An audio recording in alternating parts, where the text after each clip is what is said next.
அவரோட ஹெல்த்தில் அவர் மெடிக்கல் பிஸ்னஸில் இருக்கார். அவருக்கே ஒரு நாள் கேஸ்ட்ரிக் ப்ராப்ளம் வந்து இப்போ இல்லை, ஒரு மாதம் முன்னாடி வந்து திடீர்னு அவருக்கு வந்து இங்கே பிடிச்சிக்கணுன்னே வீட்டில் அவர் லேப்டாப் பைபாஸ் வரைக்கும் போயிட்டான். இங்கே தான் சொன்னார், பைபாஸ் வரைக்கும் கூப்பிட்டு போயிட்டான். ஆனால் என்னென்னா அந்த ரன்னிங்கில் வந்து ஹார்ட் பீட் பார்ப்பாங்கல்ல, அந்த மிஷின் வந்து என்கிட்ட இல்லை, ட்ரெட்மில் அது இல்லை.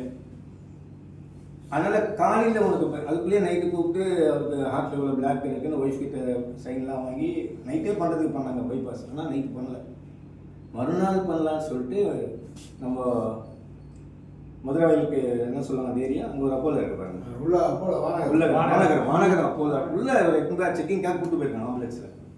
கூப்பிட்டு போய் நின்னவொடனே அங்கே இந்த மெடிக்கல் எக்யூப்மெண்ட்ஸ்னால இவருக்கு நிறைய டாக்டர்ஸ் நல்லா தெரியும். அதில் ஒரு டாக்டர் இவரை பார்த்துட்டு, பாபுண்ணா எங்கே இருக்கீங்க அப்படின்னு கேட்கவே, இல்லை சார் எனக்கு பைபாஸ் பண்ண போகிறாங்க. உனக்கா, நீ வா நானே உனக்கு செக் பண்ணுறேன் அப்படின்னு போய் செக் பண்ணால் 100% அவர் நார்மலாக இருக்காங்க ஹார்ட்டில். ஆனால் 100% நார்மலாக இருக்க ஒரு ஆளை கூட ஹார்ட் பைபாஸ் பண்ணுறதுக்கு ரெடியாக இருந்திருக்காங்க ஹாஸ்பிட்டல். கொஞ்சம் பாருங்கள், மெடிக்கல் எக்யூப்மெண்ட் பிஸ்னஸ்ஸு ஒரு நல்ல தெளிவு துறையில் இருக்கிற ஒரு நபருக்கு இந்த நிலைமைன்னா, அவர் சொன்னார் அன்றைக்கி இங்கே பேசும்போது, நான்லாம் பைபாஸ் பண்ணியிருந்தால் இங்கே வந்திருக்க மாட்டேன் சார், என்னால் பண்ண முடியாது, பைபாஸ் பண்ணிட்டா ஒன்ஸ் முடிஞ்சு போச்சு லைஃபு. ஆனால் நல்ல வேலை அன்றைக்கி நான் தப்பிச்சிட்டேன்னு தான் இந்த கதையை சொன்னார். யோசிச்சு பாருங்க, நமக்கு எத்தனை டாக்டர் தெரியும், நம்மளை கூப்பிட்டு போய் உள்ள இங்கே மட்டும் பிடிக்குதுன்னு நம்ம போகக்கூடாது, போனால் கதை கந்தல்.